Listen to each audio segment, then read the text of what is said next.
ನಮಸ್ಕಾರ. ನಾನು ದಿವ್ಯಶ್ರೀ. ರಾಜ್ಯದಲ್ಲಿ ಭ್ರಷ್ಟಾಚಾರ ಅನ್ನೋದು ಎಷ್ಟರ ಮಟ್ಟಿಗೆ ತಾಂಡವಾಡ್ತಿದೆ ಅನ್ನೋದಕ್ಕೆ ಹಲವು ನಿದರ್ಶನಗಳಿದ್ದಾವೆ. ಇವತ್ತೊಂದು ಪ್ರಮುಖ ಪ್ರಕರಣವನ್ನು ನಿಮ್ಮ ಮುಂದೆ ಪ್ರಸ್ತುತಪಡಿಸುವ ಉದ್ದೇಶದಿಂದ ಬಂದಿದ್ದೇವೆ. ಹೌದು, ಇತ್ತೀಚೆಗೆ ಭ್ರಷ್ಟಾಚಾರದ ಒಂದು ಪ್ರಕರಣ ನಡೆದದ್ದು ನಿಮ್ಮೆಲ್ಲರಿಗೂ ಕೂಡ ಗೊತ್ತೇ ಇದೆ.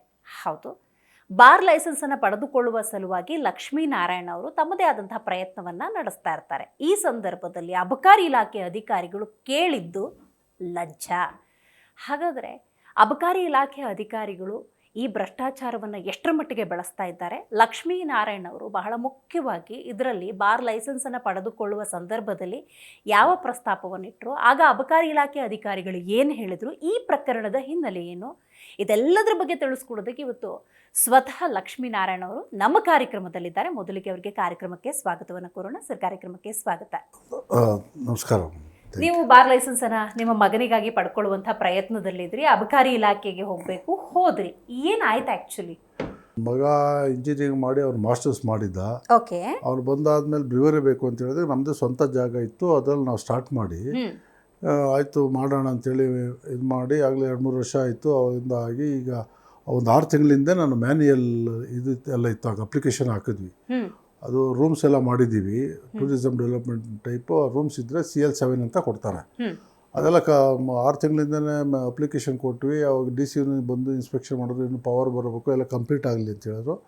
ಆಯಿತು ಅಂಥೇಳಿ ನಾವು ಹೇಳಿ ಹೋದ್ವಿ. ಅದಕ್ಕೆ ಎಂಡಾರ್ಸ್ಮೆಂಟ್ ಕೊಟ್ಟರು. ಮತ್ತು ಇನ್ನೊಂದು ಸತಿ ಹಾಕಿದ್ವಿ, ಅದಕ್ಕೇನೋ ಒಂದು ರೀಸನ್ ಕೊಟ್ಟು ಎಂಡಾರ್ಸ್ಮೆಂಟ್ ಕೊಟ್ಟರು.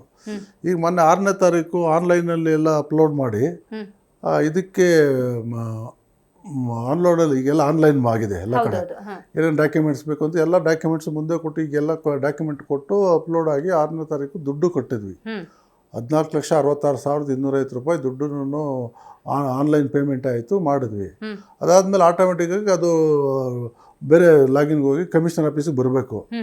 ಇವರು ಇನ್ನೂ ಅದು ಮಾಡಿ ಇದು ಮಾಡಿ ಏನು ಮಾತಾಡಿದ ಸರ್ ಸಾಹೇಬ್ರ ಹತ್ರ ಅಂತ ಹೋಗಿ ಮಾತಾಡ್ದ ಹೋದಾಗ ಅವರು ಸೂಪರ್ಡೆಂಟ್ ಇದ್ದರು. ಅವರು ಓಪನ್ ಆಗಿ ಹೇಳಿದ್ರು, ಏನು ಎಷ್ಟು ಓಪನ್ ಆಗಿ ಕೇಳಿದ್ರು. ಸರ್, ಬೇರೆಯವ್ರಿಗೆಲ್ಲ 1 ಕೋಟಿ ತೊಗೊಳ್ತೀವಿ CL7ಗೆ, ನಿಮಗೆ 80 ಲಕ್ಷಕ್ಕೆ ನೀವು ಡೈರೆಕ್ಟ್ ಬಂದು 80 ಲಕ್ಷಕ್ಕೆ ಮಾಡ್ತೀವಿ ಅಂತಂದರು. ಆಮೇಲೆ ಮೈಕ್ರೋ ಬ್ರೀವರಿಗೆ ಎಷ್ಟಾಗುತ್ತೆ ಅಂತ ಹೇಳಿದ್ವಿ. ಮೈಕ್ರೋ ಬ್ರೀವರಿಗೆ 1.5 ಕೋಟಿ ಅಂತ. ಒಟ್ಟು 2 ಕೋಟಿ 30 ಲಕ್ಷದಲ್ಲಿ ಅದರಲ್ಲಿ 5 ಲಕ್ಷ ಕಮ್ಮಿ ಮಾಡ್ಕೊಳ್ಳಿ, ಅದರಲ್ಲಿ 80 ಲಕ್ಷ ಇದ್ದಿದ್ದು 75 ಲಕ್ಷ ಮಾಡಿಕೊಂಡು ಅಂಥೇಳಿ ಹೇಳಿದ್ರು. ಆಮೇಲೆ ನಾನು ಕೇಳಿದೆ, ಎಷ್ಟು ಅಡ್ವಾನ್ಸ್ ಎಷ್ಟು ಬೇಕು, ಇದು ಎಷ್ಟು ಕೊಡಬೇಕು ನಾವೀಗ ಅಂತ. 50 ಕೋಟಿ ಅಂತ ಕೇಳಿದ್ರು. DC ಹೇಳಿದ್ರು 50 ಕೋಟಿ. ಸರಿ ಸರ್, ಆಯಿತು ಬರ್ತೀನಿ ಅಂತೇಳಿ ಒಂದೇ ಸತಿ ಎಲ್ಲಿಂದ ನಾವು ಬ್ಲ್ಯಾಕ್ ಮನಿ ಈಗೆಲ್ಲಿ ಇದಾಗುತ್ತೆ ಮೇಡಮ್, ಈಗೆಲ್ಲ ಎಲ್ಲ ಅವ್ರ ಹತ್ರ ಇವ್ರ ಹತ್ರ ಎಲ್ಲ ಸಾಲ ಮಾಡಿ ನಾವು ಸ್ವಲ್ಪ ಮುಂದೆನೂ ರೆಡಿ ಮಾಡಿ ಇಟ್ಕೊಂಡಿದ್ವಿ. ಕೇಳ್ತಾ ಅಂತ ಗೊತ್ತಿತ್ತಲ್ಲ. ಇದೊಂದು 10 ನಿಮಿಷದ ಕಾನ್ವರ್ಸೇಷನ್. ಅದೇ 10 ನಿಮಿಷ ಏನಿಲ್ಲ, ಇದೊಂದು 8-10 ನಿಮಿಷದಲ್ಲಿ ಅವ್ರು ಹೋದಾಗ ಮೇಡಮ್ ಓಪನ್ನ ಅದರಲ್ಲಿ ಏನಿಲ್ಲ. ನಾನು ನನ್ನ ಮಗ ಕುಂತಿದ್ವಿ, ಅವರು ಸೂಪರ್ಡೆಂಟು. ಇವರು 75 ಅವ್ನು 80 ಅಂತಾನೆ. ಸೂಪರ್ಡೆಂಟ್ ಅವರೇ ಪರವಾಗಿಲ್ಲ, DCನೇ. ಸೂಪರ್ಡೆಂಟ್ ಅಷ್ಟು ಫಾಸ್ಟ್ ಇದ್ದಾನೆ, ಅಷ್ಟು ಅವರೇ ಎಲ್ಲ ಅವನ ಆಫೀಸ್ ನಡೆಸೋದು ಬಿಡಿ, ಅಷ್ಟು ಜೋರಿದ್ದಾನೆ. ಆಯಿತು ಅಂತೇಳಿ ಹೇಳಿ ಆಮೇಲೆ ಬಂದು ನಾವು ಲೋಕಾಯುಕ್ತಕ್ಕೆ ಮೊನ್ನೆ 14ನೇ ತಾರೀಕು ಬಂದು ಕಂಪ್ಲೇಂಟ್ ಇದು ಕೊಟ್ವಿ. ಬುಧವಾರ ಏನೋ ಬಂದ್ವಿ. ಇವ್ರ ಹತ್ರ IG ಹತ್ರ ಬಂದು ಅವ್ರಿಗೆ ಹೇಳಿ ಅಲ್ಲಿಂದ ಎಲ್ಲ ರೆಡಿ ಮಾಡ್ಕೊಂಡು SP ಇರಲಿಲ್ಲ. ಆಮೇಲೆ ಅವರು ಶನಿವಾರ ಬನ್ನಿ ಅಂತ ಹೇಳಿದ್ರು. ಅವತ್ತು ಹೋಗಿ ಶುಕ್ರವಾರ ಬನ್ನಿ ಅಂತಂದರು. ಹೋಗಿ ಶುಕ್ರವಾರ ಎಲ್ಲ ರೆಡಿ ಮಾಡಿಕೊಂಡು 1 ಡೇ ಎಲ್ಲ ಫುಲ್ ಪ್ರೋಸೆಸ್ ಆಯಿತು. ಮತ್ತು ಮಾರನೇ ದಿವಸ ಹೋಗಿ ಡೈರೆಕ್ಟಾಗಿ ಅವ್ರ ಚೇಂಬರ್ಗೆ ಹೋದ್ವಿ. ಅವರಿಲ್ಲ, ಇನ್ನೊಬ್ಬ ಸೂಪರ್ಡೆಂಟಿಗೆ ಅವ್ರಿಗೆ ಹೇಳಿದ್ರು, ಅವ್ನು ಇದ್ದಲ್ಲ ತಮ್ಮಣ್ಣ ಅಂತ, ಅವ್ರಿಗೆ ಕೊಡಿ, ಅವರೆಲ್ಲ ನೋಡ್ತಾರೆ ಲಕ್ಷ್ಮಣ, ಅವ್ರು ಕೊಡಿ ಅಂತ. ಅವರು ಎಲ್ಲರೂ ಕರೆದು ಇನ್ಸ್ಟ್ರಕ್ಷನ್ ಕೊಟ್ಟರೆ ಇವತ್ತು ಮಧ್ಯಾಹ್ನದೊಳಗಡೆ ಅದೆಲ್ಲ ಅಪ್ಲೋಡ್ ಮಾಡಿ ಅಂತ. ಕಾಸು ಬರ್ತಿದ್ದಂಗೆ ಇಷ್ಟು ದಿವಸ ಏನು ಮಾಡ್ತಿದ್ರು. ನಾನು ಕಟ್ಟಿ 6ನೇ ತಾರೀಕು ಹಾಕಿದೆ, ಇಷ್ಟೊತ್ತಲ್ಲಿ ಆಗಿ ನನಗೆ ವಾಪಸ್ ಬರಬೇಕು ಕರೆಕ್ಟಾಗಿ. ಇವರು ಆನ್ಲೈನಲ್ಲೇ ಮಾಡಿದ್ರೆ ಆಯಿತು ಅಂಥೇಳಿ ಇವ್ರು ಕೊಟ್ಟರು. ಅವ್ರು ಇನ್ನೊಬ್ಬ ಬಂದು ಅವ್ರು ಇನ್ನೊಬ್ಬ ಯಾರು ಡ್ರೈವರ್ಗೆ ಯಾರು ಕರೆದ, ಅವ್ನು ಎತ್ಕೊಂಡು ಅಲ್ಲಿ ಆಚೆ ಅವ್ನು ಹಿಡ್ಕೊಳ್ಳೋಕೆ ಹೋದ್ರೆ ಇವ್ನು ತಪ್ಪಿಸ್ಕೊಂಡು ಹೋಗ್ಬಿಟ್ಟ.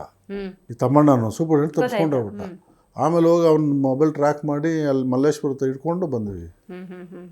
ಇದು ಕತೆ ಮೇಡಮ್. ಈಗ ಲೋಕಾಯುಕ್ತಕ್ಕೆ ನೀವು ದೂರು ಕೊಟ್ಟಿದ್ದೀರಲ್ಲ, ಆ ದೂರಲ್ಲಿ ಏನೆಲ್ಲ ಅಂಶಗಳನ್ನು ಉಲ್ಲೇಖ ಮಾಡಿದ್ದೀರಿ ಮೇಡಮ್? ಈಗ ಏನು ಅವರು ಕೇಳಿದಾರೋ, ಅವರು ಏನೇನು ಮಾತಾಡಿದ್ರು, ಅದಕ್ಕೆ ಮುಂದೆ ಹೋಗಿ ಅವ್ರ ಹತ್ರ ಮಾತಾಡಿದ್ವಲ್ಲ, ಅವ್ರು ಏನೇನು ಮಾಡಿದ್ರೆ ನಾವು 2 ಸತಿ ಅದು ವಿಡಿಯೋ ರೆಕಾರ್ಡಿಂಗ್ ಮಾಡಿದ್ವಿ. ಅದು ಅದನ್ನೆಲ್ಲ ಏನೇನು ಹೇಳಿದ್ರು ಅದನ್ನೆಲ್ಲ ಅವ್ರಿಗೆಲ್ಲ ಎಕ್ಸ್ಪ್ಲೈನ್ ಮಾಡಿ ಅವ್ರಿಗೆ ಅದನ್ನು ಪೆನ್ ಡ್ರೈವ್ ಕೊಟ್ಟು ತಲುಪಿಸಿದ್ರಿ ಎಲ್ಲ ತಲುಪಿಸಿ ಅವ್ರು ನೋಡಾದ್ಮೇಲೆ ಬರೋದು. ಅವರು ನೋಡಿ ಡೈರೆಕ್ಟ್ ಇದೆಯಾ ಇಲ್ಲಾಂದರೆ ಬೇರೆ ಯಾರಿಗಾದ್ರೂ ಥ್ರೂ ಕೇಳಿದಾರ ಅದನ್ನೆಲ್ಲ ನೋಡಿದ್ಮೇಲೆ ಅವ್ರು ಬರೋದು. ಅಷ್ಟು ಈಸಿಯಾಗಿ ಏನು ಬರೋದಿಲ್ಲ. ಯೂಶಲಿ ಬಾರ್ ಲೈಸೆನ್ಸ್ ಪಡ್ಕೋಬೇಕು ಅಂದರೆ ಆ್ಯಕ್ಚುಲ್ ಪ್ರೊಸೀಜರ್ ಏನು ಮೇಡಮ್? ಬಾರ್ ಲೈಸೆನ್ಸ್ ಅಂದರೆ ಎಲ್ಲ ಪ್ರೊಸೀಜರ್ ಇದೆ. ಎಲ್ಲರೂ ಕೊಟ್ಟು ಬರ್ತಾರೆ, ಎಲ್ಲ ಕೊಟ್ಟಿರೋದು ಯಾರ್ದು ಫ್ರೀ ಕೊಟ್ಟಿರೋದು ಯಾರೂ ಇಲ್ಲ. ಈಗ ಯಾರೋ ಸಿದ್ದರಾಮಯ್ಯ ಸೊಸೆ ಮಾಡಿದಾರ ಅವ್ರಿಗೇನು ಫ್ರೀ ಕೊಟ್ಕೊಂಡಿರ್ಬೇಕಷ್ಟೇ. ಆ ಥರದ ಎಕ್ಸಾಮ್ಷನ್ ಇದ್ಬಿಟ್ರೆ ಎಲ್ಲರೂ ಇದು ನಮಗೆ ಗೊತ್ತಿಲ್ಲ ಅಷ್ಟು ಇಷ್ಟಿಷ್ಟೆಲ್ಲ ಇದೆ ಅಂತ. ನೀವು ಒಂದು ಮಾತನ್ನು ಹೇಳಿದ್ರಿ, ಸ್ಟಾರ್ಟಿಂಗ್ ಒಂದು 10-15 ನಿಮಿಷ ಮಾತಾಡಬೇಕಾದ್ರೆ ನಿಮಗಾದರೆ ಯೂಶಲಿ 1 ಕೋಟಿಗೆ ಹೋಗುತ್ತೆ 80 ಲಕ್ಷಕ್ಕೆ. ವೈ ನಿಮಗಾದರೆ? ಅಂದರೆ ನಾನು ಕೌನ್ಸಿಲರು ಇದು ಅಂತ ಗೊತ್ತಿದ್ದಕ್ಕೆ ಬ್ರೋಕರ್ ಥ್ರೂ ಹೋದರೆ ಅಷ್ಟಂತೆ. Got it. ಈಗ ಮೀಡಿಯೇಟರ್ ಇರ್ತಾರಲ್ಲ ಮೇಡಮ್, ಅವರು ಇದು ಮಾಡ್ಕೊಳ್ತಾರೆ ಅಂತೇಳಿ ನಾನು ಡೈರೆಕ್ಟೇ ಇದ್ವಲ್ಲ ನಾವು, ಹಂಗಾಗಿ 80ಕ್ಕೆ ಅಂತ ಹೇಳಿದ್ರು. ಇದು ಒಂದು 50-60 ಇರ್ಬೋದು ಬ್ರಿವರ್ ಇದಂದರೆ ಅದು 1.5 ಕೋಟಿದಂತೆ. ಭ್ರಷ್ಟಾಚಾರ ಎಷ್ಟರ ಮಟ್ಟಿಗಿದೆ ಅನ್ನೋದು ನಿಮಗೆ ಗೊತ್ತು. ಅದು ನಾನು ವಿಶೇಷವಾಗಿ ಹೇಳಬೇಕಾಗಿಲ್ಲ, ನಿಮ್ಮ ಅನುಭವದಲ್ಲಿ ಸಾಕಷ್ಟು ನೋಡಿರ್ತೀರಾ. ಆದರೆ ಈ ಸತಿ ನೀವು ಬಾರ್ ಲೈಸೆನ್ಸ್ ಪಡ್ಕೊಳಕ್ಕೆ ಹೋದಾಗ ನಿಮಗೆ ಅದನ್ನು ಬಯಲಿಗೆ ಎಳಿಬೇಕು ಅಂತಿತ್ತ, ಬಾರ್ ಲೈಸೆನ್ಸ್ ಪಡ್ಕೊಬರ್ಬೇಕು ಅಂತಿತ್ತ? ಮೇಡಮ್ ಬಯಲಿಗೆ ಎಳಿಬೇಕು ಅಂತಲ್ಲ, ನಾನು ಯಾವತ್ತು ಡಿಸೈಡ್ ಮಾಡಿದೆ ಅಂದರೆ ಇದಕ್ಕೆ ಇದು ಮಾಡೋದು ನಾನು ಏಕ್ದಮ್ ನಾನೇನು ಇದು ಮಾಡಬೇಕು ಅಂತ ಅವ್ರು ಬಯಲಿಗೆ ಎಳಿಬೇಕು ಅಂತಲೂ ಹೋಗಿಲ್ಲ. ಇದಕ್ಕೂ ಮುಂದೆ ಅಕ್ಟೋಬರ್ 14ಕ್ಕೆ ನನ್ನ ಮಗಂದು ಅಲ್ಲಿ ಕಾಕ್ಟೈಲ್ ಪಾರ್ಟಿ ಮದುವೆ ಮಾಡಿದ್ವಿ. ಕಾಕ್ಟೈಲ್ ಪಾರ್ಟಿಗೆ 1 ಡೇಗೆ ಲೈಸೆನ್ಸ್ ತೊಗೊಂಡ್ವಿ. 1 ಡೇ ಲೈಸೆನ್ಸ್ ಕೊಡ್ತಾರೆ. ನಮ್ಮ ಜಾಗದಲ್ಲಿ ಮಾಡಿದ್ರೆ ಲಿಕ್ಕರ್ ಯೂಸ್ ಮಾಡ್ಕೋದು. ಅದಕ್ಕೆ 11,000 ಆನ್ಲೈನ್ ಫೀಸ್ ಕಟ್ತೀವಿ. ಇವರೇ ಸನ್ಮಾನ ಇಲ್ಲ ಅದರೂ ಇದೆ, ಅದು ಇನ್ನೂ ಲೋಕಾಯುಕ್ತ ಕೊಟ್ಟಿಲ್ಲ ನಾನು. ಅದಕ್ಕೆ ಅವರು ಅಟ್ಲೀಸ್ಟ್ ಇದು ಆಗಿ ಏನೋ ಮದುವೆ ಮಾಡ್ತಾಯಿರೋ ಒಳ್ಳೇದು ಮಾಡ್ಕೊಳ್ಳಿ ಅಂತ ಹೇಳೋದು ಬಿಟ್ಟು ಅದಕ್ಕೆ 1 ಲಕ್ಷ ತೊಗೊಂಡ್ರು ಮೇಡಮ್ ಅವರು. ಆವತ್ತೇ ಡಿಸೈಡ್ ಮಾಡಿದೆ, ಇವರು ರಕ್ತ ಪಿಸಾಸು ಇದ್ದಾರೆ ಇವರು, ಅಟ್ಲೀಸ್ಟ್ ಇಷ್ಟೆಲ್ಲ ಮಾಡ್ತಾಯಿರೋ ಒಳ್ಳೆ ಕೆಲಸ ಮಾಡ್ತಾರೆ ಸರ್, ಮಾಡ್ಕೊಳ್ಳಿ ಆಮೇಲೆ ನೋಡೋಣ ಅಂತ ಕೊಡ್ಬೋದಾಯ್ತಲ್ಲ. ಒಂದು ದಿವಸ ಇದಕ್ಕೆ 1 ಲಕ್ಷ ತೊಗೊಂಡ್ರು ಲಂಚ. 11,000 ರೂಪಾಯಿ ಫೀಸು, 1 ಲಕ್ಷ ಲಂಚ. ಬೇರೆಯವ್ರಿಗೆಲ್ಲ 1.5 ಹೋಗುತ್ತಂತೆ, ನೀವೇನೋ ಕೊಡಿ ಸರ್ ಅಂತ 1 ಲಕ್ಷ. ಆವತ್ತೇ ಡಿಸೈಡ್ ಮಾಡಿದೆ ನಾನು, ಇವ್ರನ್ನ ಅಷ್ಟೇ ಇದು 2 ಕೋಟಿ ಅಷ್ಟು ಕೇಳಿದ್ರೆ ಎಲ್ಲಿಂದ ತರೋದು ಮೇಡಮ್? ಈಗ ನಾನೇ 2 ಮೂಟೆ ಎತ್ಕೊಂಡು ಹೋಗ್ಬೇಕು, ಯಾವ್ದಾದ್ರು ಒಂದು ಮಾರುಬಿಟ್ಟು ತಂದು ಕೊಡಬೇಕು. ಈಗ ನಾವು ಇಷ್ಟೆಲ್ಲ ಇನ್ವೆಸ್ಟ್ ಮಾಡಿದ್ದೀವಿ ಇಲ್ಲಿ. ಈಗ ನಮ್ಮ ಮಗ ಎಲ್ಲೆಲ್ಲ ಹೋದರೆ ಎಷ್ಟು ಸಹ ಇದು ಕೊಡ್ತಾರೆ ಇವ್ರಿಗೇನು ಎಜುಕೇಟೆಡ್ ಆಗಿ ಬಂದವ್ರಿಗೆ ಅವ್ರು ಕೆಲಸ ಕೊಡೋ ಯೋಗ್ಯತೆಯೂ ಇಲ್ಲ. ನಾವೊಂದು ಸೆಲ್ಫ್ ಎಂಪ್ಲಾಯ್ ಮಾಡಿ ಈಗ ಒಂದು 200 ಫ್ಯಾಮ್ಲಿ ಕೆಲಸ ಕೊಡ್ತೀವಿ. ಎಷ್ಟು GST ಬರುತ್ತೆ, ಅದರಿಂದ ಬೈಯರ್ಸು ಇವರು ವೆಂಡರ್ಸ್ ಎಲ್ಲ ಎಷ್ಟು ಫ್ಯಾಮ್ಲಿ ಬದುಕ್ತಾರೆ. ನಾವೊಂದು ಲ್ಯಾಂಡ್ ಮಾರ್ಕ್ ಮಾಡ್ತಾ ಇದ್ದೀನಿ, ಅದು ನಾನೆಲ್ಲ ಔಟ್ಸೈಡಿಂದನೇ ತಂದು 6-7 ಕಂಟೈನರ್ ಚೈನಾಯಿಂದ ತರಿಸಿ ಎಲ್ಲ ಸ್ವಲ್ಪ ಬೇರೆ ಡಿಫ್ರೆಂಟಾಗಿ ಮಾಡಿದ್ದೀನಿ. ಅಟ್ಲೀಸ್ಟ್ ಏನು ನಾವು ದುಡ್ಡಿಗೆ ಅಂತ ಮಾಡ್ತಾ ಇಲ್ಲ. ಮಕ್ಕಳು ಒಂದು ದಾರಿ ಅವರು ಒಂದು ಜವಾಬ್ದಾರಿ ಕೊಡಬೇಕು ಅನ್ನೋ ಇದರಲ್ಲಿ ನಮ್ಮದೇ ಸ್ವಂತ ಜಾಗ ಇತ್ತು, ಇದೆಲ್ಲ ಇತ್ತು, ಲೋನ್ ಏನಿಲ್ಲ, ಪರವಾಗಿಲ್ಲ. ಬೇರೆಯವರಾದರೆ ಈ ಕಾಟಕ್ಕೆ ಸೂಸೈಡ್ ಮಾಡ್ಕೊಂಡು ಸಾಯ್ತಾರೆ. ಈ ಕರ್ನಾಟಕ ಕಾಂಗ್ರೆಸ್ ಸರ್ಕಾರದಲ್ಲಿ ನಿಮಗೆ ಇದು ಫಸ್ಟ್ ಎಕ್ಸ್ಪೀರಿಯನ್ಸ್ ಹೆಂಗೆ? ಇಲ್ಲ ಮೇಡಮ್, ನನಗೆ ಬೇರೆ ಎಕ್ಸ್ಪೀರಿಯನ್ಸ್ ಎಲ್ಲ ಆಗಿದೆ, ಗೊತ್ತಿದೆ. ಅಂದರೆ ಇವ್ರಿಗೆ ನಾನು ಯಾರು ಅಂತೂ ಗೊತ್ತಿಲ್ಲ ಅಷ್ಟೇ. ನಿಮ್ಮ ಬ್ಯಾಕ್ಗ್ರೌಂಡ್, ಅವ್ರ ಬ್ಯಾಕ್ಗ್ರೌಂಡು, ಅವರು 3-4 ಸತಿ ಬಂದಿದ್ದಾರೆ ಮೇಡಮ್ DC ಇನ್ಸ್ಪೆಕ್ಷನ್ಗೆ. ಅಟ್ಲೀಸ್ಟ್ ಅವ್ರು ಕಾಮನ್ ಸೆನ್ಸ್ ಬರೋ, ಅಟ್ಲೀಸ್ಟ್ ಇವ್ರು ಯಾರು ಏನು ಅಂತೇಳಿ. ಈಗ ನಾನೊಬ್ಬ ಪೊಲಿಟಿಕಲ್ ಇದರಲ್ಲಿ ಮುಂದೆ ಇದ್ದು ಎಕ್ಸ್-ಕೌನ್ಸಿಲರ್ ಅಂತಲೂ ಗೊತ್ತು ಅವ್ರಿಗೆ. ಅಟ್ಲೀಸ್ಟ್ ಅವ್ರಿಗೆ ನನ್ನ ಇದು ಅವ್ರಿಗೆ ಬರೀ ದುಡ್ಡು ಬೇಕಷ್ಟೇ. ಅವರು ನಂದು ವಿಚಾರಿಸ್ಕೊಳಕ್ಕೆ ಹೋಗಿದ್ರೆ ಅವರು ನನ್ನ ಹತ್ರ ಓಡ್ಬಿಟ್ಟಿರೋರು ಬಿಡಿ. ಇವತ್ತು DC ಇಷ್ಟು ಸ್ವೇಚ್ಛೆಯಾಗಿ ನಡ್ಕೋತಾರೆ ಅನ್ನೋದಾದ್ರೆ ನನ್ನ ಹಿಂದೆ ಸರ್ಕಾರ ಇದೆ ಅನ್ನೋ ಬಲ ಇರ್ಬೋದಲ್ವಾ? DC ಇಲ್ಲ ಮೇಡಮ್, ಈಗ ಬಲ ಇಲ್ಲ ಮೇಡಮ್. ಈಗ ಯಾರು ಬರ್ತಾರೆ ನಮೀಗ ಅವ್ರಿಗೂ ಹೋಗಿ ತಲುಪುತ್ತೆ. ಈಗೇನಿದೆ, ಈಗ ನಾವು ತಿಮ್ಮಾಪುರ ಎಗನಿಸ್ಟ್ ಕೊಟ್ಟು ಬಂದಿದ್ದೀವಿ, ಅವ್ರಿಗೆ ಹೋಗೋದು 100% ಎಲ್ಲರಿಗೂ ಗೊತ್ತಿದೆ. ಅವ್ರು ನೋಡಿದ್ರೆ ಅವ್ನು ದೊಡ್ಡ ಮನುಷ್ಯ ಹೇಳ್ತಾನೆ ನಾನು ಫೈಲೇ ಬರೋಲ್ಲ ಅಂತ. ಫೈಲ್ ಏನಕ್ಕೆ ತರಿಸ್ಕೊಳ್ತಾರೆ? ಕಾಸು ಬೇಕಷ್ಟೇ. ಅಲ್ಲಿ ಕುರಿ ಮಾಡೋದಕ್ಕೆ ಕಮಿಷನರ್ ಇದ್ದಾರೆ, ಅವ್ರು ಹೋದ್ರೆ ಜೈಲ್ಗೆ ಹೋಗ್ತಾರೆ, DC ಹೋದ್ರೆ ಜೈಲ್ಗೆ ಹೋಗ್ತಾರೆ. ಇವ್ರಿಗೆ ದುಡ್ಡು ಬೇಕಷ್ಟೇ. ಅವ್ರು ಹೇಳೋದೇನೋ ನಾವಿಲ್ಲ ನಮ್ಮ ಫೈಲೇ ಬರೋಲ್ಲ ಅಂತ ಹೇಳ್ತಿದ್ದಾನೆ. ಆದರೆ DCನೇ ಹೇಳ್ತೀವಿ. ಈಗ ಎಲ್ಲರೂ ಕೊಟ್ಟಿರೋರು ಅವ್ರು ಮಿನಿಸ್ಟ್ರದ್ದು ಕೊಟ್ಟು ಕ್ಲಿಯರ್ ಮಾಡಿದಾರೋ ಗೊತ್ತಿರೋರು ಎಲ್ಲ ಡೈರೆಕ್ಟಾಗಿ ಹೋಗ್ತಾರಲ್ಲ ಅವ್ರ ಜೊತೆಲೇ. ಈಗ ಅವರು ಈ ಸರ್ಕಾರದ 5 ವರ್ಷದಿಂದ ತೆಗಿಸಿ ಅವ್ರವ್ರ ಸಂಬಂಧಿಕರು ಇವರು ಅವ್ರ ಕಡೆ ಯಾರು ಬೇನೆ ಹೆಸರಲ್ಲಿ ಎಷ್ಟು ಮಾಡ್ಕೊಂಡಿದ್ದಾರೆ ಅಂತ ಗೊತ್ತಾಗುತ್ತೆ. ಅವ್ರು ನನಗೆ ಸಿಗ್ನೇಚರ್ ಬರೋಣ, ಅದು ಸಿಗ್ನೇಚರ್ ಮಿನಿಸ್ಟ್ರಿ ಏನು ಮಾಡಬೇಕಾಗಿಲ್ಲ, ಕಮಿಷನರ್ ಇದರಲ್ಲೇ. ಆದರೆ ಇಲ್ಲಿ ಅವ್ರ ಪಾಲು ಅವ್ರ ಮನೆ ತಲುಪಿಲ್ಲ ಅಂದರೆ ಇಲ್ಲಿ ಫೈಲ್ ಕ್ಲಿಯರ್ ಮಾಡೋಂಗೇ ಇಲ್ಲ. ಇವ್ರಿಗೇನು ಎಲ್ಲರಿಗೂ ಇದು ಕೊಟ್ಟು ಎಲ್ಲ ಜೀವಗಳಿಗೆ ಕೊಟ್ಟಿಟ್ಕೊಂಡಿರೋದಲ್ವಾ. ಇವ್ರು ಏನು ಹೇಳ್ತಾರೆ ಅದನ್ನ ಕೇಳು ಅಂತವ್ರು ಬೇಕು. ಇವ್ರಿಗೆ ಆನೆಸ್ಟ್ ಆಫೀಸರ್ನ ಯಾರು ಇಟ್ಕೊಳ್ತಾರೆ ಹೇಳಿ? ಇವರು ಇವ್ರಿಗೆ ತೊಗೊಂಡು ಹೋಗ್ಬೇಕು, ಲಂಚ ಹೊಡೆದು ಅವ್ನು ಜೈಲಿಗೆ ಹೋಗ್ತಾ ಪರವಾಗಿಲ್ಲ, ಇವರು ಮನೆ ದುಡ್ಡು ಸೇರಬೇಕು. ಇದು ಸಿಸ್ಟಮ್ ನಡೀತದೆ. ಇದನ್ನು ಗೊತ್ತಾಗ್ಬಿಟ್ಟು ನನಗೆ ನಾನು ಸಿಗ್ನೇಚರ್ ಇಲ್ಲ, ನನಗೆ ಬರೋಲ್ಲ ಅಂತ ಹೇಳಿದ್ರೆ ಏನು ಹುಚ್ಚೋ ಅಂತಾರ ಮಾತಾಡ್ತಾರೆ. ಅದನ್ನು ಒಪ್ಕೊಳಕ್ಕಾಗಲ್ಲ. ಹೆಂಗೆ ಒಪ್ಕೊಳ್ತೀರ ಮೇಡಮ್? ಈಗ ಇಷ್ಟು ಜನ ಇದೆ, ನಾನೇನು ಈಗ ಡ್ರಾಪ್ ಮಾಡಿದ್ದೀನಿ, ಇದು ನಾನು ಹೇಳ್ತಾ ಇಲ್ಲ, ಅವ್ರ ಆಫೀಸರ್ಸ್ ಹೇಳಿರೋದನ್ನ ಹೇಳ್ತಾ ಇದ್ದೀನಿ. ಅವ್ರ ಆಫೀಸರ್ಸ್ ಏನು ನಾನು ಗೌರ್ಮೆಂಟ್ ಆಫೀಸರ್ ನಾನು ಹಾಕಿದ್ದೀನಾ? ನಾನು ಮಂತ್ರಿನಾ? ಆಫೀಸರ್ಸ್ ಹೇಳಿದ್ರೆ ಇದಕ್ಕೆ ಸಚಿವರದ್ದು ಇನ್ವಾಲ್ವ್ಮೆಂಟ್ ಇದೆ ಮೇಡಮ್. ಅವ್ರಿಗೆ ಹೋಗುತ್ತೆ ಅಂತೇಳಿ ಅದ್ರ ಮೇಲೆ ಇವತ್ತು ತಿಮ್ಮಾಪುರ ಅವ್ರ ಮೇಲೆ ನಾನು ಕಂಪ್ಲೇಂಟ್ ಕೊಟ್ಟಿದ್ದೆ, FIR ಸೇರಿಸ್ಬೇಕು ಅಂತೇಳಿ. ನೀವು ಮಾತಾಡ್ತೀರಾ ಇಲ್ಲ ನಾನು ಮಾತಾಡಲ್ಲ, ನಿಮ್ಮ ಕಾಂಟ್ಯಾಕ್ಟ್ ಇದ್ರೆ ನೀವು ಮಾತಾಡಿ ಅಂತ. ನನ್ನ ಪೊಲಿಟಿಕಲ್ ಬ್ಯಾಕ್ಗ್ರೌಂಡ್ ನಾನು ಯಾಕೆ ಹೇಳ್ಕೊಳ್ಳಿ? ನನಗೆ ಹೇಳಿಸಿ ಇದು ಮಾಡ್ಬೇಕು. ನಾನು ಡಿಸೈಡ್ ಮಾಡಿದ್ವಲ್ಲ ಇವ್ರಿಗೆ. ಅಲ್ಲ ಮೇಡಮ್, ಏನು ಒಂದು ನಾವೇನಲ್ಲಿ ಏನು ಕೊಡಿ ಅಂತೇಳಿ ಕೋಟಿಲಿ ಎಲ್ಲಿಂದ ತಂದು ಕೊಡೋದು ಮೇಡಮ್? ಏನು 2 ಗೋಡಿ ಚೀಲ 2,30,00,000. ಈಗ 25 ಲಕ್ಷನೇ ನಾವು ಇಷ್ಟು ಬ್ಯಾಗಲ್ಲಿ ತಂದು ಕೊಟ್ವಿ ಅವ್ರಿಗೆ. ಎಲ್ಲಿಂದ ತರೋದು ಈ ಕಾಲದಲ್ಲಿ? ಎಲ್ಲಿ ಇದು ಹುಟ್ಟುತ್ತೆ?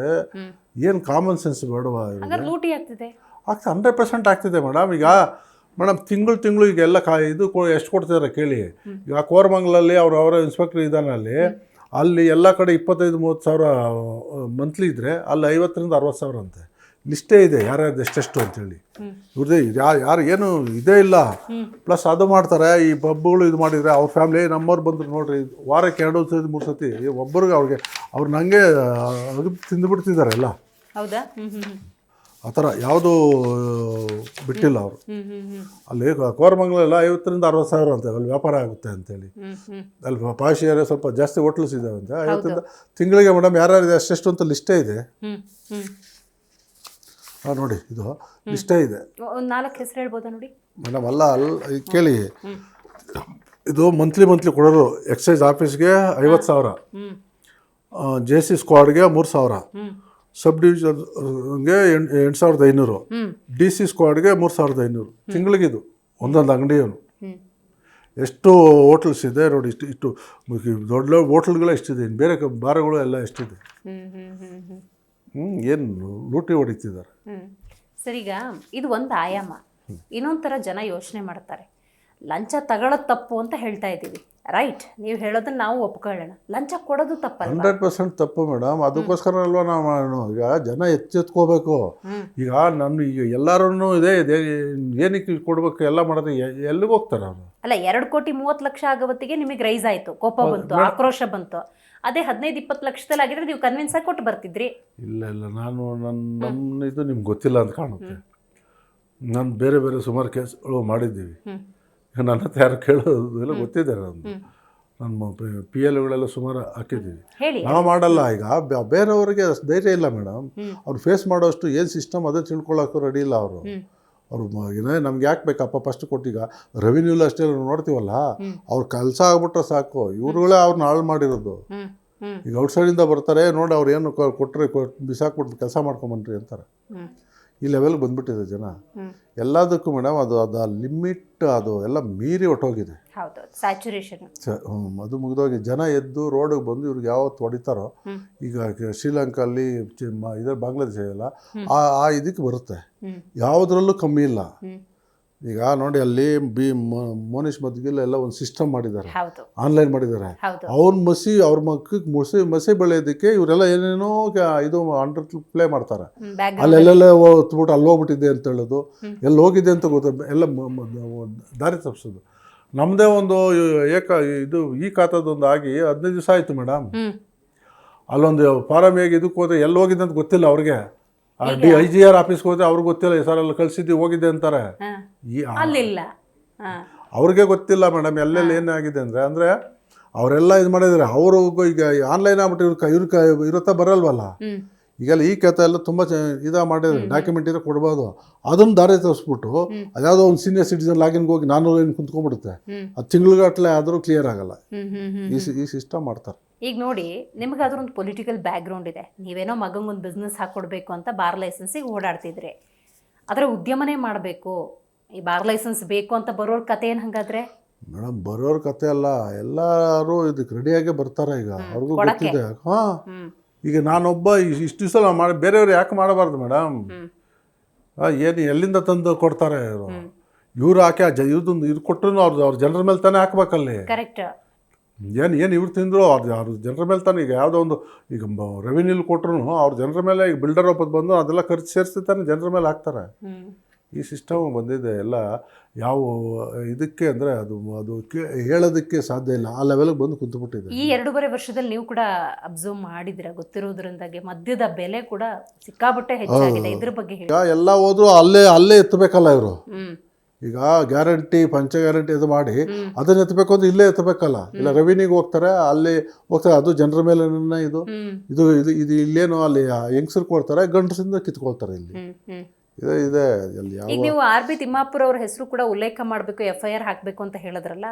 ಸೊ ಹಂಗಾಗಿ ಕೇಳೋದು, ಈಗ ಆರ್ ಬಿ ತಿಮ್ಮಾಪುರ ಅವರು ಈಗ ಕರ್ನಾಟಕದಲ್ಲಿ ಬೇಕಾದಷ್ಟು ಪ್ರಕರಣಗಳಾಗ್ತಾ ಇದ್ದಾವೆ, ಎಂಥ ಪ್ರಕರಣದಲ್ಲೂ ಕೂಡ ಅಧಿಕಾರಿಗಳೇ ಹೊಣೆ ಅಂತ ಅವ್ರ ಮೇಲೆ ಹಾಕ್ತಿದ್ದಾರೆ, ಗೂಬೆ ಕೂರಿಸುವಂಥ ಪ್ರಯತ್ನ ಆಗ್ತಿದೆ. ಇಲ್ಲೂ ಹಾಗೆ ಆಗುತ್ತಾ ಹೆಂಗೆ? ಹಂಗೆ ಆಗುತ್ತೆ ಅಂತಾನೆ ಎಲ್ಲ ಅಂದ್ಕೊಂಡಿರೋದು. ಆದರೆ ನನಗೆ ಕೊಟ್ಟಿಲ್ಲ ಅಂದ್ರೆ ಬೇರೆ ದಾರಿ ಇದೆ. ಕೋರ್ಟಿಗೆ PCR ಫೈಲ್ ಮಾಡಿ ಇದು ಮಾಡ್ಬೋದು. ಈಗ ಅವರು ಅಪಾಯಿಂಟ್ ಮಾಡಿರೋ ಅವರು DC ಹೇಳ್ತಾರಲ್ಲ ಮೇಡಮ್. ಈಗ ಅವ್ರು ಯಾರೋ ಹೇಳ್ತಿದ್ರು, ಅವ್ರು ಅವ್ನಿಗೆ ಗೊತ್ತಿಲ್ಲ, ಅವ್ನಿಗೆ ಇದಕ್ಕೆ ಸಂಬಂಧ ಇಲ್ಲ ಅಂತ. ಈಗ ಸಂಬಂಧ ಇರೋರ ಹತ್ರ ಮಾತಾಡಿದ್ದು ಅವರೇ ಹೇಳ್ತಾರಲ್ಲ. ಇಲ್ಲ ನಾವು ಹಂಗೆ ಮುಂದೆ ಪ್ಲಾನ್ ಮಾಡಿದ್ರೆ ಅವ್ರಿಗೆ ಹೋಗಿ ಮಾತಾಡ್ಸಿ ಬಂದ್ಬಿಡ್ತಿದ್ದಾರೆ. ಗೊತ್ತಾಯ್ತು. ನಮಗೆ ಇದು ಅವರು ಹೇಳ್ತಾರೆ ಗೊತ್ತಿಲ್ಲ. ಈಗ ಟ್ರಾಪ್ ಮಾಡಬೇಕು, ದುಡ್ಡು ಕೊಡಕ್ಕೆ ಹೋಗಿದ್ದೀವಿ, ಆವಾಗ ವಿಷಯ ಬಂದಿದ್ದು ನೋಡಿ. ಮುಂದೆ ಆಗಿದ್ರೆ ಅವ್ರನ್ನೂ ಡೈರೆಕ್ಟ್ ಇಟ್ಟೆ. ಅಲ್ಲ, ಇವತ್ತು ಡಾಕ್ಯುಮೆಂಟ್ಸ್ ಇದೆ, ನೀವು ಪ್ರೂವ್ ಮಾಡಕ್ ಆಗ್ತಾ ಇದೆ. ಈಗ ಎಷ್ಟೋ ಸಂದರ್ಭದಲ್ಲಿ ಇಂತಹ ಕೆಲವೊಂದು ಡಾಕ್ಯುಮೆಂಟ್ಸ್ ಮೇಡಮ್, ಅದೆಲ್ಲ ಡಾಕ್ಯುಮೆಂಟ್ಸು ಇದು ಎಲ್ಲ ಇದೆ. ಆದ್ರೆ ಭಯ ಅವರಿಗೆ, ಇವರು ನಾವು ವ್ಯಾಪಾರ ಮಾಡಿ ಹೆಂಗೆ ನಡೆಸ್ತಾರೆ. ಈಗ ಎಕ್ಸೈಸ್ ಅಂದ್ರೆ ಏನು ಇದು ಅಂದ್ಕೊಂಡಿದ್ದಾರೆ. ಮುಂದೆ ಎಲ್ಲ ಹಂಗೆ ಅಂದ್ಕೊಂಡಿದ್ರು. ಇನ್ಕಮ್ ಟ್ಯಾಕ್ಸ್ ಅವರೆಲ್ಲ ಅಷ್ಟು ಅವ್ರದ್ದು ಒಂದು ಟ್ರ್ಯಾಪ್ ಮಾಡಿದ್ದೆ. ಅವ್ನ ಮನೇಲಿ 2.5 ಕೋಟಿ ಸಿಕ್ತು. ಅದು CBI ಇಂದ ನಾನು ಟ್ರ್ಯಾಪ್ ಮಾಡಿಸಿದ್ದೆ. ಆವಾಗಲೇ ಎಲ್ಲ ಅಲ್ಲಾಡ್ಬಿಟ್ರು. ಅಲ್ಲಿವರೆಗೂ ಅವ್ರು ನಾವೇ ರಾಜರು ಅಂದ್ಕೊಂಡಿದ್ರು. ಇದು ಹಂಗೆ, ಇದು ಎಕ್ಸೈಸ್ ಅವರು ಇವರು ಇದೇ ಅಂದ್ಕೊಂಡಿದ್ರು. ಕೊಟ್ಟರೆ ಜನ ಎಚ್ಚೆತ್ಕೋಬೇಕು. ಈಗ ಜನ ಅವೇರ್ನೆಸ್ ಬಂದಿಲ್ಲ. ಈ ವೋಟ್ ತಗೊಂಡು ದುಡ್ಡು ತಗೊಂಡು ವೋಟ್ ಹಾಕೋದು ಯಾವಾಗ ನಿಲ್ಲಿಸ್ತಾರೋ ಅಲ್ಲಿವರೆಗೂ ಇದೇ ಪರಿಸ್ಥಿತಿ ಇರುತ್ತೆ. ಈ 2.5 ವರ್ಷದಲ್ಲಿ ನೀವು ಕೂಡ ಅಬ್ಸರ್ವ್ ಮಾಡಿದಿರಿ, ಒಂದಲ್ಲ ಒಂದು ಇಂಥರದ್ದು ಇನ್ಸಿಡೆಂಟ್ ಆಗ್ತಾ ಇದೆ. ಏನು ಹೇಳಕ್ ಬಯಸ್ತೀರಿ ಜನಕ್ಕೆ? ಮೇಡಮ್, ಅದೇ ಹೇಳಿದ್ವಲ್ಲ, ಈಗ ಅದಕ್ಕೆ ಎಷ್ಟು ಬೇಗ ಎಷ್ಟು ಸಿಗುತ್ತೆ ಅನ್ನೋದು ಈಗ ಅಲ್ಲಿದೆ. ಜನಕ್ಕೆ ನಾವು ಬಂದಿದ್ದೀವಿ, ಏನೋ ಒಳ್ಳೇದು ಮಾಡಬೇಕು, ಆ ಒಂದು ಕಾನ್ಸೆಪ್ಟ್ ಇಲ್ವೇ ಇಲ್ಲ. ಈಗ ಪೊಲಿಟಿಕಲ್ ಇದರಲ್ಲಿ ಅದೆಲ್ಲ ಹೋಯ್ತು. ಬರಬೇಕು, ನೆಕ್ಸ್ಟ್ ಇದಕ್ಕೆ ಏನು ಮಾಡಬೇಕು, ನನ್ನ ಮಕ್ಳಿಗೆ ಏನು ಮಾಡಬೇಕು, ಈ ಲೆವೆಲ್ಗೆ ಬಂದ್ಬಿಟ್ಟಿದ್ದಾರೆ. ಈ ಜನಕ್ಕೇನು ಒಳ್ಳೇದು ಮಾಡಬೇಕು, ಇದು ಮಾಡಬೇಕು ಅಂತಿಲ್ಲ. ಈಗ ಸಿದ್ದರಾಮಯ್ಯ ಹೇಳ್ತಾರೆ, ಅವ್ರು ಬಿಗಿ ಇದ್ರೆ ಇದೆಲ್ಲ ಹೆಂಗಾಗುತ್ತೆ ಮೇಡಮ್? ಮನೆ ಯಜಮಾನ ನೀನು ನೆಟ್ಟಗಿದ್ರೆ ಇದೆಲ್ಲ ಹೆಂಗಾಗುತ್ತೆ? ಗೊತ್ತಿಲ್ವ ನಿಮ್ಗೆ? ಗೊತ್ತಾಗಲ್ವೇ ಏನೇನು ಆಗ್ತಿದ್ದೆ ಅಂತೇಳಿ? ಅದೇ ನಿಮ್ಗೆ ಗೊತ್ತಿಲ್ಲದೆ ಅಲ್ಲಿ ಎಲ್ಲರಿಗೂ ಜಗಜ್ಜಾಹಿರಿದ್ದು. ಇಷ್ಟಿಷ್ಟು ಮಾಡಿಬಿಟ್ರೆ ಎಲ್ಲಿಂದ ತಂದು ಬದುಕೋದು, ಎಲ್ಲಿಂದ ಮಾಡೋದು ಹೇಳಿ? ಕೆಲವೊಂದು ಸೈಲೆನ್ಸ್ ಇರುತ್ತಲ್ಲ, ಅದು ತುಂಬ ಡೇಂಜರ್. ಈಗ ಸಿದ್ದರಾಮಯ್ಯನವರು ಇದಕ್ಕೆ ಹೆಂಗೆ ರಿಯಾಕ್ಟ್ ಮಾಡ್ತಾರೆ ಅನ್ನೋದು ಬಹಳ ಇಂಪಾರ್ಟೆಂಟು. ಸರಿಯಾಗಿ ರಿಯಾಕ್ಟ್ ಮಾಡಿಲ್ಲ, ಕ್ರಮ ತಗೊಂಡಿಲ್ಲ ಅಂದರೆ ಏನು ಸಂದೇಶ ಹೋಗುತ್ತೆ ಅಂದರೆ, ಟಾರ್ಗೆಟ್ ಕೊಟ್ಟಿದ್ದಾರೆ, ಸಚಿವರು ಅದನ್ನು ರೀಚ್ ಮಾಡಬೇಕು. ಮೇಡಮ್, ಈಗ ಅದನ್ನೇ ಕೊಟ್ಟಿರೋದು, ಅದನ್ನೇ ಮಾಡ್ತಾ ಇದ್ದಾರೆ. ಅದೆಲ್ಲ ಅದು ಓಪನ್ ಸೀಕ್ರೆಟು, ಎಲ್ಲರಿಗೂ ಗೊತ್ತಿರೋದೆ. ಅದರಲ್ಲಿ ಅವ್ರಗಳಿಗೆಲ್ಲ ಎಲ್ಲಿ ಏನು ಸಿಗುತ್ತೋ ಅದೇ. ಈಗ ಅವರು ಹೇಳ್ತಾ ಇದ್ರು ನೆನ್ನೆ 10-12 ಇದಿತ್ತು, ಎಲ್ಲ ಮಾಡಿ 5 ಏನು ಲಾಗಿನ್ ಇದಕ್ಕೆ ತಂದಿದ್ವಿ ಅಂದರೆ 10-12 ಅಷ್ಟು ಜನದ್ದು ಕಟ್ ಮಾಡಿ ಇವನಿಗೆ ಬರಬೇಕು, ಅದು ಮಂತ್ರಿಗೆ ಬರಬೇಕು. ಅದಕ್ಕೆ ಶಾರ್ಟ್ ರೂಟ್ ಮಾಡಿರೋದು. ಗೊತ್ತಾಯ್ತು. ಅವರೇ ಹೇಳ್ತಾರೆ ಏನೋ ಗೊತ್ತಿಲ್ಲ ಅಂತೇಳಿ. ಅಲ್ಲಿ DC ಇಂದ ಇದಕ್ಕೆ ಬಂದರೆ ಬೇರೆಯವ್ರಿಗೆ ಯಾರಿಗೂ ಹೋಗ್ಬೇಕು, ಆ ದುಡ್ಡು ಇವನಿಗೆ ಹೋಗ್ಬೇಕು. ಮೇಡಮ್, ಓಪನ್ ಆಗಿ ಹೇಳ್ತಾರೆ ಅವರು. ಯಾರು ಚೀಫ್ ಮಿನಿಸ್ಟ್ರು, ಪ್ರೈಮ್ ಮಿನಿಸ್ಟರ್ದು ಇದು ಕೇಸ್ ಅಂದರು ಅಷ್ಟೇ. ಏನ್ರಿ ಎಲ್ಲಿ ಬಂದಿಲ್ಲ, ಏನ್ರಿ ಇದು ಕೇಸ್ ಆಡಿಯೋ ನೀವು ಕೇಳಿರ್ಬೇಕು. ಏನ್ರಿ ಬಂದಿಲ್ಲ ಅಂತಂದ್ರೆ, ಬನ್ರಿ ಫೋನ್ ಇಲ್ಲ ಸರ್, ಏನು ಚೀಫ್ ಮಿನಿಸ್ಟರ್ ಬನ್ರಿ ಅಂತ ಕರೀತಾರೆ ಸರ್ ನಮಗೆ ಅಂತ ಹೇಳ್ತಾನೆ. ರೈಟ್. ಈಗ ನೋಡಿ, ನಮಗೆ ಅವನು ಒಬ್ಬ ಚೀಫ್ ಮಿನಿಸ್ಟ್ರು, ಅವರು ಸಿದ್ದರಾಮಯ್ಯ ರಿಲೇಟಿವ್ ಅಂತ ಅವ್ನು ಹೇಳ್ಕೊಳ್ಳೋದು. ಈಗ ನೋಡಿ, ನಾವೇ ಆಯ್ಕೆ ಮಾಡಿರುವಂಥ ಜನಪ್ರತಿನಿಧಿಗಳು ನಮಗೆ ನಂಬಿಕೆ ಇಲ್ಲ, ನಮ್ಮ ಸಚಿವರ ಮೇಲೆ ನಮಗೆ ನಂಬಿಕೆ ಇಲ್ಲ, ಮುಖ್ಯಮಂತ್ರಿ ಗೃಹ ಇಲಾಖೆ ಮೇಲೆ ನಂಬಿಕೆ ಇಲ್ಲ. ಇಂಥ ಒಂದು ಪರಿಸ್ಥಿತಿ ಬಂದ್ಬಿಟ್ಟಿದೆ. ಈಗ ನೀವು ಲೋಕಾಯುಕ್ತ ಅಂತ ಹೇಳ್ತಿದ್ರಿ, ಅಲ್ಲಿ ನಂಬಿಕೆ ಇಟ್ಟು ಏನೋ ಕೇಸ್ ಒಂದು ಇತ್ಯರ್ಥ ಆಗುತ್ತೆ ಅಂತ ವಿಶ್ವಾಸ ಇದೆಯಾ ಹೆಂಗೆ? ಅಲ್ಲ, ಇದೆ ಮೇಡಮ್, ಇದೆ. ಅಲ್ಲಿ ನಮ್ಮದು ಇದು ಗೊತ್ತಿದೆ, ಬೇರೆಯವ್ರಿಗೆ ಇದಿದೆಯಲ್ಲೋ ಗೊತ್ತಿಲ್ಲ. ನಾವು ಎಲ್ಲಿಗೆ ನಾವು ಬಿಟ್ಟರೆ ನಾವು ಅವ್ರ ಮೇಲೆ ಬೀಳ್ತೀವಿ ಅಂತ ಗೊತ್ತಿದೆ. ನಾನು ಹಳೆ ADGP ಮೇಲೂ ಕೇಸ್ ಮಾಡಿದ್ದೀನಿ, ಹಳೆ SP ಮೇಲೂ ಕೇಸ್ ಮಾಡಿದ್ದೀನಿ. ಮೊನ್ನೆ ಅವ್ರು ಜೈಲಿಗೆ ಹೋಗಿದ್ದು, DC ಎಲ್ಲ ಹೋಗಿದ್ದು, ACB ಕೇಸಲ್ಲಿ ನನ್ನ ಕೇಸ್ ಅವ್ರಿಗೆ ಗೊತ್ತಿದೆ ನನ್ನದು. ಹಂಗಾಗಿ ನಮ್ಮ ಹತ್ರ ಏನೋ ಅವರು ಆ ಚಾನ್ಸ್ ತಗೊಳ್ಳಲ್ಲ ಅಂದ್ಕೊಂಡಿದ್ದೀನಿ. ಕನ್ವಿನ್ಸ್ ಮಾಡಕ್ ನಿಮ್ಮನ್ನ ಟ್ರೈ ಮಾಡಲ್ವಾ? ನನಗೆ ಯಾರು ಫೋನ್ ಮಾಡೋದಿಲ್ಲ. ಥ್ರೆಟ್ ಏನು ಬರಲ್ವಾ? ಇಲ್ಲ ನಾವು ಸುಮ್ಮನೆ ಹೇಳ್ಬಾರ್ದು. ಹ್ಮ್. ನನಗೇನು ಥ್ರೆಟ್ ಆ ಥರದ್ದೆಲ್ಲ ಏನು ಮಾಡೋದಿಲ್ಲ. ಅಷ್ಟು ನನಗೆ ಸುಮ್ಮನೆ ನಾವೇನೋ ಅಲಿಗೇಷನ್ ಮಾಡ್ಬೋದು, ಫಾಲ್ಸ್ ಅಲಿಗೇಷನು ಇದು ಅಂತ.